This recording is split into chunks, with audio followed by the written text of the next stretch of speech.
K ಮಾಲೀಕರಾದಂಥ Kumar sir ಅವರು ನಮಗೆ ನಮ್ಮ ಬ್ರದರ್ ಮಾತಾಡಿದ ತಕ್ಷಣ ನೀವು ಇಮಿಡಿಯೇಟಾಗಿ ನಮ್ಮ ಹಾಸ್ಪಿಟ್ಲಿಗೆ ಕಳಿಸ್ಕೊಡಿ ಸರ್, ನಿಮ್ಮ ತಮ್ಮ ಅವ್ರದ್ದು ಏನು ಸಮಸ್ಯೆ ಇದೆ ಅದಕ್ಕೆ ಪರಿಹಾರ ಕೊಡ್ತೀವಿ ಅಂತ ಹೇಳಿದ್ರು. ನೀವು ಯಾವುದೇ ದುಡ್ಡು ಕಾಸು ಖಾಲಿ ಯಾವುದೇ ಟ್ರೀಟ್ಮೆಂಟ್ ಖಾಲಿ ಯೋಚನೆ ಮಾಡ್ದೇನೆ ನೀವು ನಮ್ಮ ಹಾಸ್ಪಿಟ್ಲು ಅಂತ ತಿಳಿದು ನೀವು ಇದನ್ನು ನೋಡ್ಕೊಂಡು ಹೋಗಿ ಎಲ್ಲದಕ್ಕೂ ನಾನೇ ಜವಾಬ್ದಾರಿಯಾಗಿ ನಿಮಗೆ ಟ್ರೀಟ್ಮೆಂಟ್ ಕೊಡಿಸ್ತೀನಿ ಅಂತ ಹೇಳಿ ನಮಗೆ ಅನುಕೂಲ ಮಾಡಿಕೊಟ್ರು. ಹೊಟ್ಟೆ ಭಾಗದಲ್ಲಿ ಸರ್ಜರಿಯನ್ನು ಮಾಡಿ ನಂತರ ತೊಡೆ ಭಾಗದಲ್ಲಿ ಸರ್ಜರಿ ಮಾಡಿ ಅವರಿಗೆ ನರನ ಅಲ್ಲಿಗೆ ಥ್ರೂ ಮಾಡೋ ಮುಖಾಂತರ ಅನುಕೂಲ ಮಾಡಿಕೊಟ್ಟಿದ್ದಾರೆ. ಈಗ ಹುಷಾರಾಗಿದ್ದಾರೆ, ಯಾವುದೇ ಥರ ಸಮಸ್ಯೆ ಇಲ್ಲ. 5-6 ದಿನದಲ್ಲಿ ಇವರು ನಡೆಯೋ ಮಟ್ಟಕ್ಕೆ ಮಾಡಿದ್ದಾರೆ. ಬೇರೆ ಹಾಸ್ಪಿಟ್ಲ್ ಕಂಪೇರ್ ಮಾಡೋದೇ ಆದರೆ ಯಾವುದೇ ಥರ ಸ್ಮೆಲ್ ಆಗಲಿ ಮೇಂಟೆನೆನ್ಸ್ ಆಗಲಿ ಯಾವುದೇ ಥರ ತೊಂದರೆ ಇಲ್ಲ. ಎಲ್ಲ ತುಂಬ ಶುಚಿಯಾಗಿ ನಡ್ಕೊಂಡಿದ್ದಾರೆ. ಎಲ್ಲ ಡಾಕ್ಟರ್ಸ್ ಆಗಲಿ ಅಲ್ಲಿನ ನರ್ಸಸ್ ಆಗಲಿ ವಾರ್ಡ್ ಬಾಯ್ಗಳಾಗಲಿ ಎಲ್ಲರೂ ತುಂಬ ಚೆನ್ನಾಗಿ ಕಾಯಿಲೆ ಇಲ್ಲ ಅನ್ನೋಂಥ ಇದ್ದೋರ್ಗೂ ಸಹ ಇಲ್ಲದಂತೆ ಪರಿವರ್ತನೆ ಮಾಡಿ ಅವರನ್ನು ಹೊರಗಡೆ ಕಳಿಸಿ ನಗ್ನಂತ ಕಳಿಸುವಂಥ ಕೆಲಸವನ್ನು ಮಾಡ್ತಾ ಇರುವಂಥ ಹಾಸ್ಪಿಟ್ಲು. ಈ ಹಾಸ್ಪಿಟ್ಲು ಯಾವಾಗಲೂ ಚೆನ್ನಾಗಿ ನಡೀಲಿ, ಇನ್ನು ಮುಂದೆ ಯಶಸ್ಸುಗೊಳ್ಳಿ ಎಂದು ನಾವು ಆಶಿಸ್ತೀವಿ. ಒಂದು 3 ಹೆಜ್ಜೆ 4 ಹೆಜ್ಜೆ ನಡಿಬೇಕಾದ್ರೆ ಸಿಕ್ಕಾಬಟ್ಟೆ ನಾವು ಅಲ್ಲಲ್ಲೇ ಕೂತ್ಕೊಂಡ್ಬಿಟ್ಟಿವಿ, ಆಯ್ತಿತ್ತಿಲ್ಲ ನನ್ನ ಕೈಗೆ. ಅದಾದ್ಮೇಲೆ ನನ್ನ ಕೈ ಆಗೋದೇ ಇಲ್ಲ ಅಂದಾಗ ನಮ್ಮ ಮನೆಯವ್ರಿಗೆ ಹೇಳಿದೆ, ಹಿಂಗೆ ಅದಕ್ಕೆ ಹೋಗೋಣ ನರ್ರಿ ಹಾಸ್ಪಿಟ್ಲಿಗೆ. ಈಗ ನಾನು ಚೆನ್ನಾಗಿದೆ.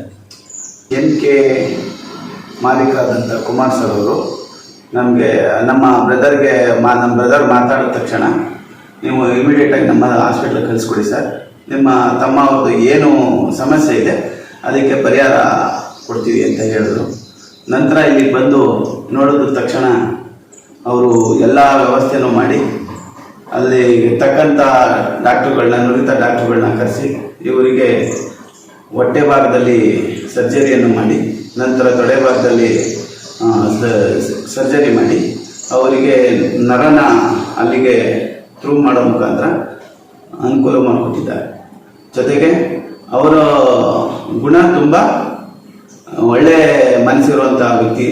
ನೀವು ಯಾವುದೇ ದುಡ್ಡು ಕಾಸು ಖಾಲಿ ಯಾವುದೇ ಟ್ರೀಟ್ಮೆಂಟ್ ಖಾಲಿ ಯೋಚನೆ ಮಾಡ್ದೇನೆ ನೀವು ನಮ್ಮ ಹಾಸ್ಪಿಟ್ಲು ಅಂತ ತಿಳಿದು ನೀವು ಇದನ್ನು ನೋಡ್ಕೊಂಡು ಹೋಗಿ ಎಲ್ಲದಕ್ಕೂ ನಾನೇ ಜವಾಬ್ದಾರಿಯಾಗಿ ನಿಮಗೆ ಟ್ರೀಟ್ಮೆಂಟ್ ಕೊಡಿಸ್ತೀನಿ ಅಂತ ಹೇಳಿ ನಮಗೆ ಅನುಕೂಲ ಮಾಡಿಕೊಟ್ರು.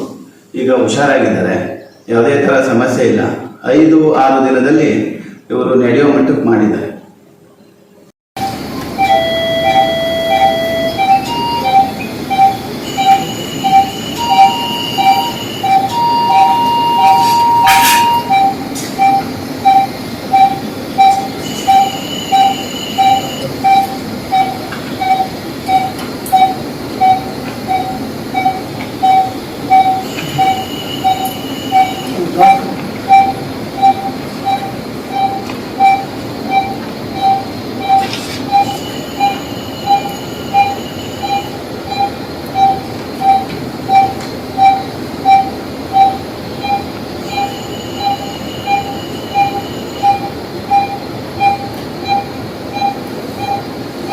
ವ್ಯವಸ್ಥೆಯಲ್ಲಿ ಯಾವುದೇ ಥರ ತೊಂದರೆ ಇಲ್ಲ. ಬೇರೆ ಹಾಸ್ಪಿಟ್ಲ್ ಕಂಪೇರ್ ಮಾಡೋದೇ ಆದರೆ ಯಾವುದೇ ಥರ ಸ್ಮೆಲ್ ಆಗಲಿ ಮೇಂಟೆನೆನ್ಸ್ ಆಗಲಿ ಯಾವುದೇ ಥರ ತೊಂದರೆ ಇಲ್ಲ. ಎಲ್ಲ ತುಂಬ ಶುಚಿಯಾಗಿ ನಡ್ಕೊಂಡಿದ್ದಾರೆ. ಎಲ್ಲ ಡಾಕ್ಟರ್ಸ್ ಆಗಲಿ ಅಲ್ಲಿನ ನರ್ಸಸ್ ಆಗಲಿ ವಾರ್ಡ್ ಬಾಯ್ಗಳಾಗಲಿ ಎಲ್ಲರೂ ತುಂಬ ಚೆನ್ನಾಗಿ ಕಾಯಿಲೆ ಇಲ್ಲ ಅನ್ನೋಂಥ ಇದ್ದೋರ್ಗೂ ಸಹ ಇಲ್ಲದಂತೆ ಪರಿವರ್ತನೆ ಮಾಡಿ ಅವರನ್ನು ಹೊರಗಡೆ ಕಳಿಸಿ ನಗ್ನಂತ ಕಳಿಸುವಂಥ ಕೆಲಸವನ್ನು ಮಾಡ್ತಾ ಇರುವಂಥ ಹಾಸ್ಪಿಟ್ಲು. ಈ ಹಾಸ್ಪಿಟ್ಲು ಯಾವಾಗಲೂ ಚೆನ್ನಾಗಿ ನಡೀಲಿ, ಇನ್ನು ಮುಂದೆ ಯಶಸ್ಸುಗೊಳ್ಳಿ ಎಂದು ನಾವು ಆಶಿಸ್ತೀವಿ.